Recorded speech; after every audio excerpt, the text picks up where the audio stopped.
Hey guys, it's Courtney here. Welcome back to my channel. If you're new here, then it's great to have you, and if you've seen some of my previous videos, then thank you so much for clicking on today's.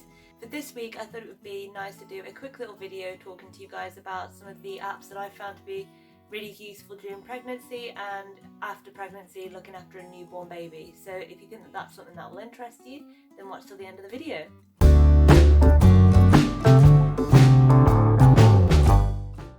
Okay guys, so if you've seen some of my previous videos, then you'll have heard me talk about the app Pregnancy Plus. Now I'll put the little icon here.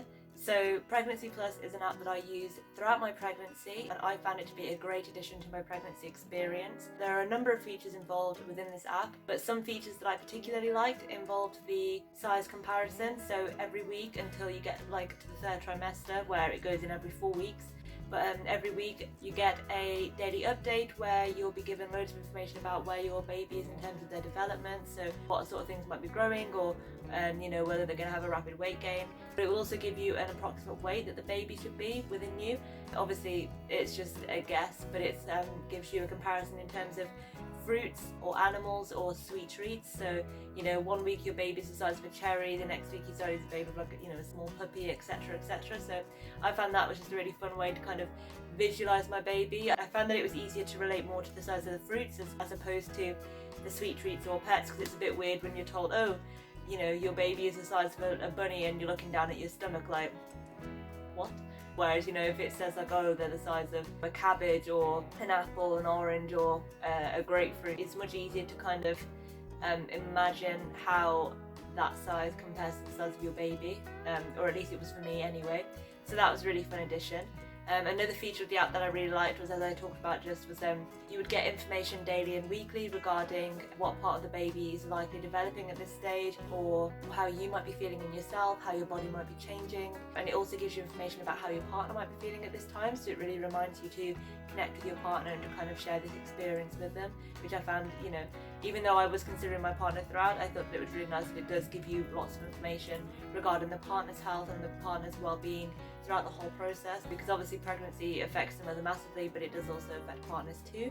So I found that really useful. Another great feature of the app is that it has a feature where you can kind of add pictures of your bump, so you can add pictures of your bump month by month, and it also kind of gives you like a little bump diagram as well. So every month of your pregnancy, the bump in the app changes, and it will kind of have like a little animated drawing of the fetus growing inside you until you get to 9 months, and you can really see the size of the fetus, and just like it just reminds you how incredible the female reproductive system is, and how much we as mothers go through, really, like carrying a child, especially to full term. So that was a really great feature of the app that I enjoyed as well. There are a number of other features on the app too, so things that cover topics such as nutrition, safe exercises that you can do. It offers loads of types of information and advice, which is super helpful. It has a little calendar where you can make a note of your appointments. There are some in-app purchases which may bother you more towards the end stage of your pregnancy, so if you wanted to keep track of a hospital list, or if you wanted recommendations for what you should include in your hospital bag checklist, then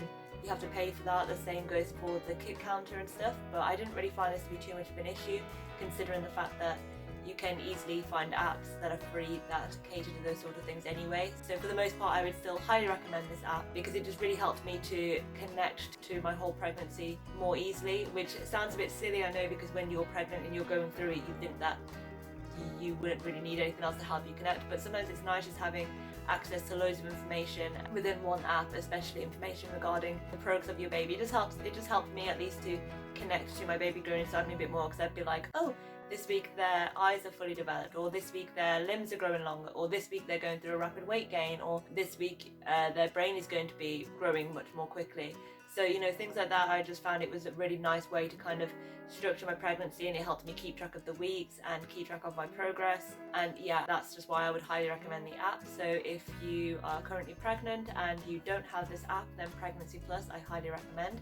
I'm going to say here as well that this video isn't sponsored in any way by any of these apps. This is just me sharing my honest opinion on apps that I used during my pregnancy and what I've been using afterwards. Okay, so another app that I used during my pregnancy and that I've been continuing to use after pregnancy is the Bounty app. Now I don't know if it's the same in other countries, but in the UK you get free Bounty packs for different stages of your pregnancy. So you get a baby starter pack, and then you get another pack, I think, somewhere else in your pregnancy, and then you get a final pack like leading up to the birth of your baby. So like where it has freebies, so little bits of Sudocrem. It has like vouchers for machine washable like nappies and things like that. So if you're in the UK, you probably already are very familiar with this Bounty app, but on there's access to loads and loads of free articles online. You also have access to lots of different promotional items and free items and offers. So if you're looking for ways to save money, or if you're trying to learn about other brands out there that you may not have heard of that are specialised in baby care and mother care and stuff like that, then the app might be really good for you as well.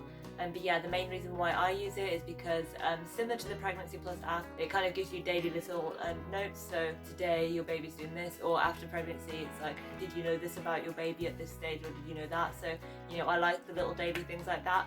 And it also at the top has a little timeline which reminds you of like the week that you're at, so how many weeks you are pregnant or how many weeks you are postpartum. But my main use for the app really is just all of the articles, because it does have access to loads and loads of different information, and again it's just handy to have it all in one place.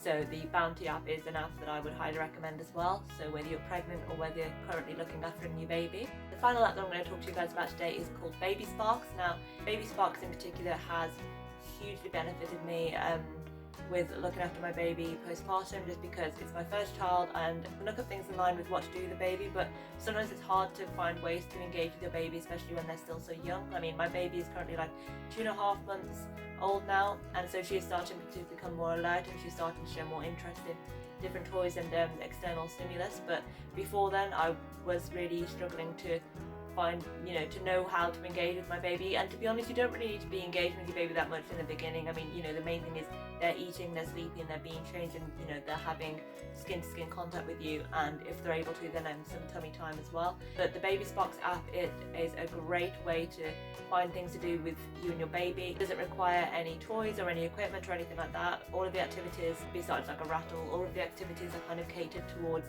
just you and your baby, and they are split into different categories. So you can split the activities up depending on place, so whether you're at home, whether you're outside, whether you're in the car, if you're at a social gathering or at mealtime. It structures activities into these sections so that you can do activities that are specific to where you are, which is incredibly helpful. So if you're sitting in the back of the car and you're trying to engage with your baby, or you're around other people, or you're at the dinner table, so it's just incredibly helpful. It also categorizes activities in terms of ways to help your baby develop social skills or cognitive skills, gross motor skills. All of these things are really helpful, because then when you're doing the activities, you've also got that underlying knowledge of what part of your baby's development this is helping. So whether it's helping them to crawl and to learn about their own body and about how to move it, or whether you're helping them learn to recognize the language skills and communication and turn taking in a conversation and recognizing facial expressions, or whether you're helping your baby to be curious about the world and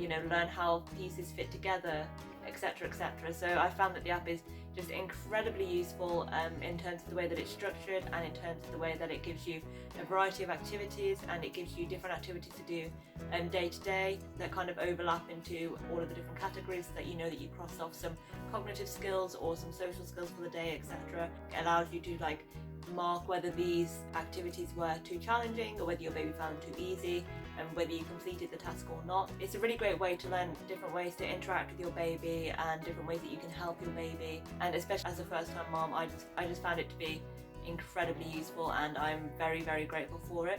I will say this though, you can get the app for free, and there are some different activities that you can do day to day that are free, but for full use of the app, then you do have to buy it. So you can either buy it outright, or you can have like a little subscription that goes on.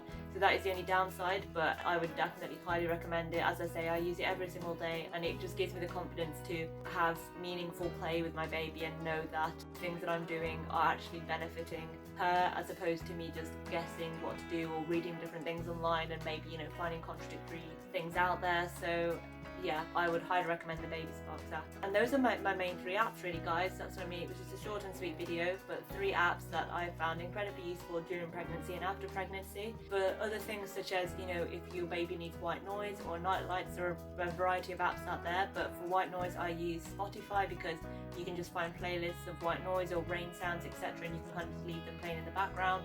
But there are apps that you can find that do things like that as well. Same with the night light. I do have little plug-in ones that are light sensitive, so in the daytime it's off, but as soon as it starts to go a bit dark, the light turns on, so you know it means that changing nappies in the middle of the night or feeding, it means that I don't have to turn on a big light. But again, if you don't have one of those, there are apps out there that you can find for free where you can get like a soft glow to emit from the phone, so there's some advice for you as well. Okay guys, so yeah, that's all I wanted to talk about in this video today. Let me know in the comments down below if you've had any experience with the apps that I've mentioned in this video, and also let me know of any apps that you'd highly recommend to either pregnant mothers or to mothers with, you know, a newborn baby. I'd love to hear from you guys, and I'm sure other people would as well. If you liked today's video, then please don't forget to like and subscribe and turn on the bell icon so that you can stay notified next time I upload a new video. If you'd like to follow me on Instagram, then my username is @courtbubble21. I'll put it on the screen. And yeah, that's all for today guys. As always, thank you so much for your support, it really means a lot to me, and I'll see you in the next one. Bye!